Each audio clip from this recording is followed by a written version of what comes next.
Hello everyone, welcome to my YouTube channel English literature zone. आज के video में हम लोग इंडियन इंग्लिश जो कि पार्ट 1 के लिए काफ़ी इंपॉर्टेंट टॉपिक है उसके बारे में पढ़ेंगे। वीडियो शुरू करते हैं। वीडियो जो है काफ़ी इजी लैंग्वेज में होगा। वीडियो के थ्रू अगर आपका हेल्प होता है, वीडियो आपका सिलेबस का है, तो प्लीज़ आप लोग वीडियो को लाइक करना, चैनल को सब्सक्राइब करना और कमेंट करके बताना वीडियो आपको कैसा लगा। और जहाँ तक अभी मतलब जो एग्ज़ाम डेट रिलीज़ हुआ है उसका सिलेबस हम पहले ही अपलोड कर रखे हैं और इसी वीडियो के डिस्क्रिप्शन में हम उसका सिलेबस भी डाल देंगे, ठीक है, कि इस बार के एग्ज़ाम के लिए क्या क्या याद करना है वो भी इसी वीडियो के डिस्क्रिप्शन में आपको सिलेबस मिल जाएगा। या तो फिर आप चैनल के प्लेलिस्ट में जाके देखोगे तो वहाँ पे पार्ट 1 पार्ट 2 का बना हुआ है अलग से सेक्शन, वहाँ पे भी मिल जाएगा। तो वीडियो शुरू करते हैं। इंडियन इंग्लिश करवा रखे हैं और इसी के लिए इसी वाले मतलब टॉपिक के लिए एक और करवा रखे हैं ग्लोबल इंग्लिश या English as a global language, English as a international language या कुछ भी आ जाता है, English as a world language, वो तीनों का मिला हुआ एक करवा रखे हैं और एक ये इंडियन इंग्लिश करवा रहे हैं, ठीक है। आपको ये दोनों ऑप्शन में से कोई एक मिल ही जाएगा, 85% कन्फर्म है। अगर नहीं मैच करता है तो आप फिर इन्हीं दोनों को मिला के आंसर लिख सकते हो, क्योंकि इंग्लिश के बारे में आप बहुत कुछ पढ़ चुके हो, ठीक है। वीडियो शुरू करते हैं। The English language was introduce to India. English language को इंडिया में इंट्रोड्यूस किया गया, लाया गया इन द 17th सेंचुरी। कब लाया गया? 17th सेंचुरी में लाया गया। वैन इंग्लिश बिजनेसमैन, जबकि इंग्लिश बिजनेसमैन मतलब अंग्रेज जो है businessman, came to the country as traders.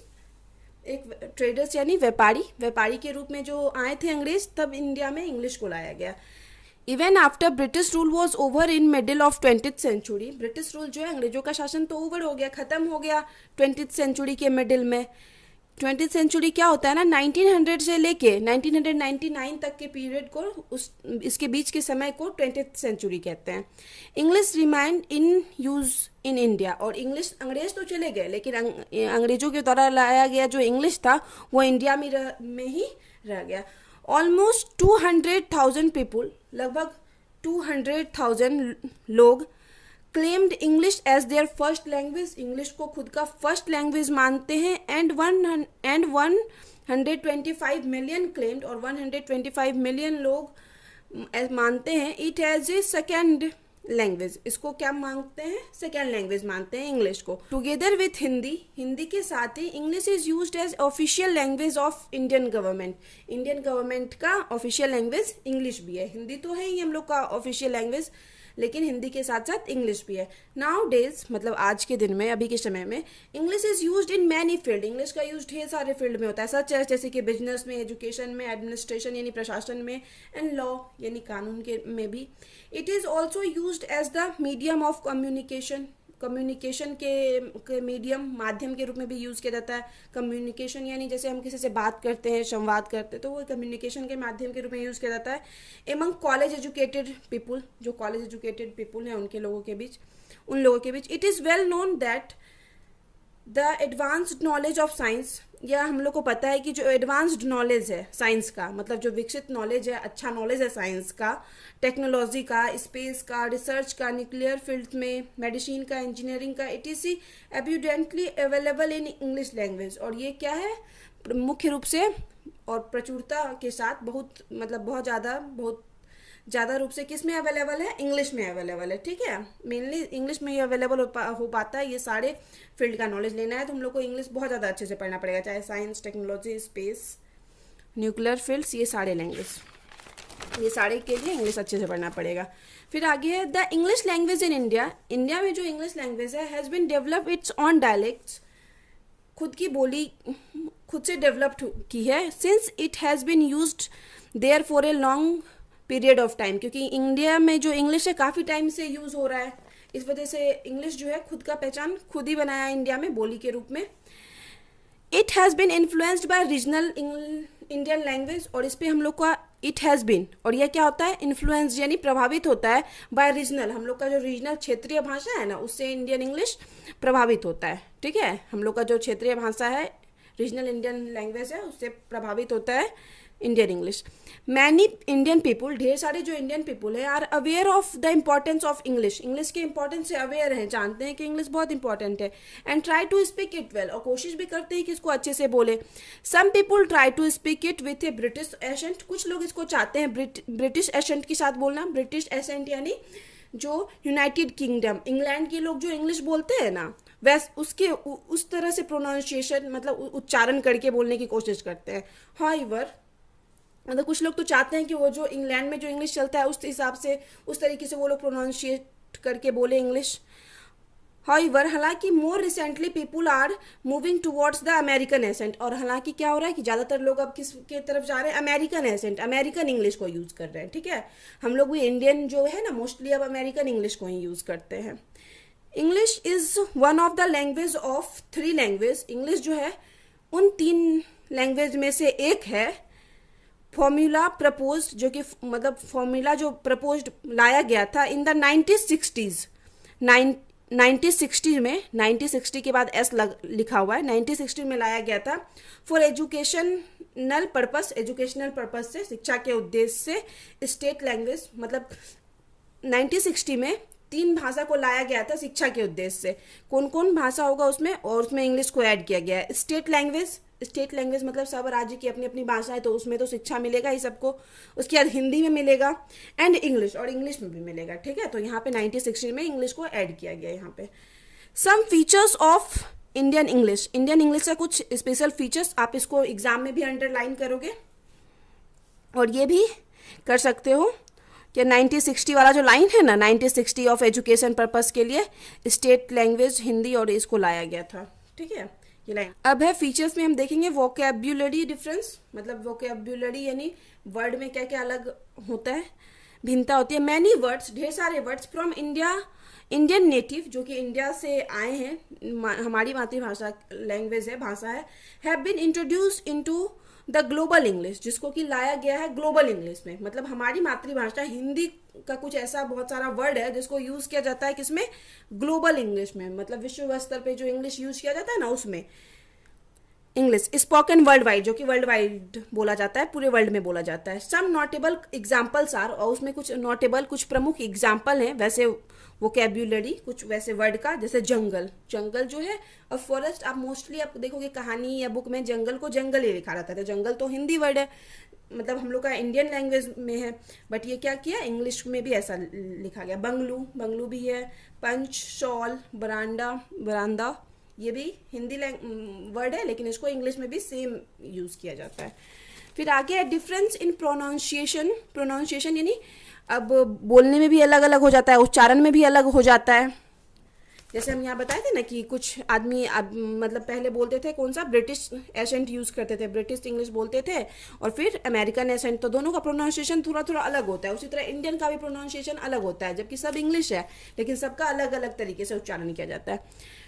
Different in pronunciation. अब यहाँ द स्पीकर ऑफ इंग्लिश, जो स्पीकर मतलब इंग्लिश बोलने वाले, do not make any difference, ये कोई डिफरेंस नहीं बना पाते हैं, बता पाते हैं। कौन, मेनली इंडिया वाले। When it comes to the sound, जब इस साउंड पे आते हैं वी, मतलब वी जब बोलते हैं, which comes to the sound V which is produced using one's lower lips and top teeth, जिसको कि बोला जाता है, प्रोड्यूस किया जाता है जब आप किसका यूज करोगे, लोअर लिप्स का यूज करोगे और टिथ। जैसे वी बोलोगे तो आप देखोगे कि आपका जो लोअर लिप में है, जो टिथ टच हो रहा है वी बोलने में, तो इसका यूज किया जाता है वी। और साउंड डब्लू, और साउंड जो डब्लू है, in the production of which both lips, जिसका के प्रोडक्शन, जिसका उच्चारण दोनों लिप्स के हेल्प से किया जाता है, डब्लू आर यूज्ड, मतलब इन दोनों को क्या किया जाता है कि दोनों के बीच में डिफरेंस नहीं दिखाया जाता है इंडियन इंग्लिश में। वी की जगह पे डब्लू यूज कर लिया जाता है, डब्लू की जगह पे वी यूज कर लिया जाता है। बहुत जगह पे वाटिका देखोगे तो डब्लू से लिखा रहता है, कहीं कहीं पे वी से लिखा रहता है इंडियन इंग्लिश में। ऑल्सो द टू साउंड्स, और भी दो साउंड्स हैं, जैसे ये देखो आप मैथ वाला जो थीटा होता है उसकी तरह बना हुआ है, तो ये जो थीटा का मतलब क्या होता है ना, टी एच, लेकिन यहाँ टी एच का मतलब थ होता है। ठीक है, आपको बस ये थीटा लिखना है, टी एच है लेकिन यहाँ थ है, एंड, और ये जो सिंबल बना हुआ है इसका मतलब भी टी एच है, लेकिन इसके यहाँ पे टी एच का मतलब द हो जाता है। जैसे यहाँ पे थिंक होगा तो यहाँ पे the, T H I N K, यहाँ पे थिंक बोले, सेम चीज़ है, टी एच है तो थिंक बोले, और यहाँ टी एच जैसे there, T H I R there, the बोले। तो उसी तरह ये थीटा और ये वाला सिंबल का यूज़ किया जाता है अलग अलग चीज़ों के लिए। आर यूजुअली, लेकिन इसको क्या किया जाता है, यूजुअली रिप्लेस्ड, बदल दिया जाता है बाय टी और डी के द्वारा, टी और डी के द्वारा इसको रिप्लेस कर दिया जाता है। और यही चीज़ हम आज आगे जाके फोनेटिक में पढ़ेंगे, जिस दिन फोनेटिक पढ़ेंगे ना, हमको ये सब सिंबल याद रखना पड़ेगा, यही सिंबल काम आता है फोनेटिक्स को सॉल्व करने में। फिर आगे है the reason for this replacement, और ये जो रिप्लेसमेंट हुआ इसका रीजन क्या है, कारण क्या है कि इसको टी में बदल दिया गया, इसको डी में बदल दिया गया. Sound it is because this sounds do not exist in Indian language, क्योंकि ये जो साउंड है वो इंडियन लैंग्वेज में एग्जिस्ट नहीं करता, इंडियन लैंग्वेज में नहीं है, इस वजह से इसको रिप्लेस कर दिया जाता है, बदल दिया जाता है. देयर फोर हालांकि they are harder to master, और इस वजह से इस पे मास्टर्स करना, इसको अच्छे से पढ़ना थोड़ा मुश्किल हो जाता है. ऑल्सो सेंट्रल वॉवेल्स, और कुछ सेंट्रल वॉवेल है, जैसे कि ये सिंबल दिख रहा है और ये सिंबल दिख रहा है, इसका मतलब होता है अ, ठीक है, नॉर्मल अ, जिसको अगर हम अगो बोलते हैं तो अ का यूज होता है ना, अगो, अगो यानी पहले जो होता है अगो. और यहाँ इसका मीनिंग भी अ होता है, लेकिन अ इसमें बहुत कम यूज़ किया जाता है. और में जैसे हलन डाल देते हैं, कोई भी चीज़ में हलन डालने पे वो ऐसे हाफ हो जाता है, आधा वर्ण हो जाता है. तो इस यहाँ पे देखेंगे वर्ड के थ्रू, जैसे अप बोले तो बहुत छोटा सा अ का यूज़ हुआ, और यहाँ पे इस वाले अ से थोड़ा बड़ा अ चलता है, बड़ा अ का यूज़ होता है. Most commonly disregarded and replaced by the vowel, और इसको किसके द्वारा रिप्लेस्ड कर दिया जाता है, नॉर्मली ए के द्वारा रिप्लेस्ड कर दिया जाता है. फिर अनदर कैरेक्टरिस्टिक ऑफ साउंड्स, और दूसरा कैरेक्टरिस्टिक विशेषता है साउंड्स का, used by speaker of English in India, जो कि यूज़ किया जाता है स्पीकर्स के द्वारा इंडिया में, is the replacement of two adjacent vowels. क्या किया जाता है, दो एक साथ वोवेल्स, मतलब दो वोवेल जब एक साथ आ जाता है, by a single long vowels, उसको रिप्लेस कर दिया जाता है एक सिंगल लॉन्ग वोवेल्स के द्वारा. एक बड़ा सा वोवेल यूज कर लिया जाता है, उसके साथ उसके द्वारा क्या कर दिया, रिप्लेस कर दिया जाता है. फॉलोड बाय आर, जिसको कि फॉलो आर के द्वारा, जैसे साउंड जिसको कि आर साउंड के द्वारा फॉलो किया जाता है. सो बियर, जैसे हम लोग का वर्ड है बियर, कम्स बियर, ये बी आई आर हो जाता है, दो ई था ये लेकिन आई में कन्वर्ट हो गया. And pier is pronunciate as P R, ऐसा करके प्रोनाउंसिएट किया जाता है. फिर आगे है, there is no doubt to the latest trends in digital technology, मतलब इसमें कोई शक नहीं है, जो हम लोग का जो लेटेस्ट ट्रेंड्स है, टेक्नोलॉजी है, digital technology can help us, जो कि हम लोग की मदद कर सकता है, better language learners, better language सीखने में, and masters our pronunciation skill, और अपने प्रोनाउंसिएशन स्किल्स पे मास्टर्स करने में, मतलब उसको अच्छे से सीखने में, अच्छे से बोलने का प्रयास करने में काफ़ी हेल्प करता है. ठीक है, नॉर्मली ये 10 से 12 मार्क्स का आता है, तो हम नॉर्मली इसको 4 पेज में इसका आंसर लिख रखे हैं. ठीक है, English has a special status in India, India में इंग्लिश का काफ़ी स्पेशल स्टेटस है.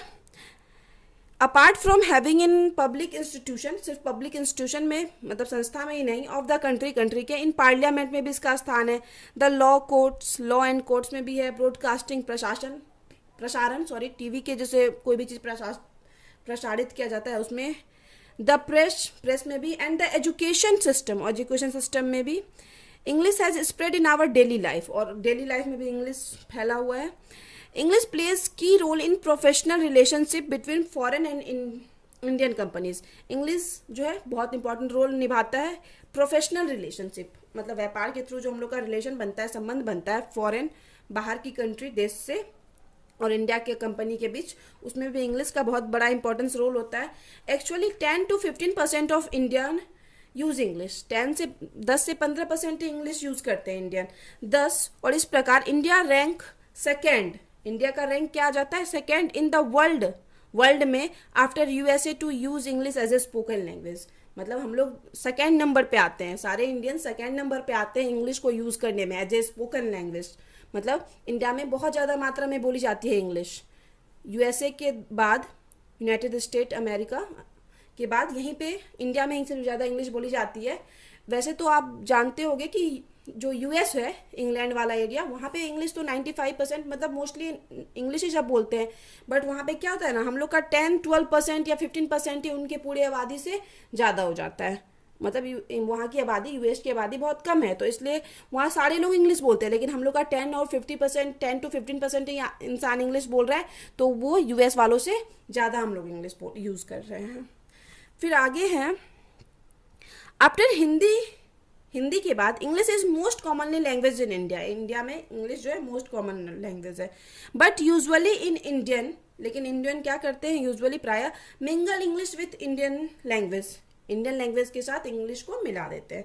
दस इस प्रकार आफ्टर हिंदी के बाद English is the most commonly spoken language, most commonly सामान्य रूप से बोले जाने वाली भाषा है। Probably the most read and writing language, और सबसे ज़्यादा पढ़ी जाने वाली और रिटन और लिखे जाने वाली भी भाषा इंग्लिश ही है हिंदी के बाद इंडिया में, इन इंडिया।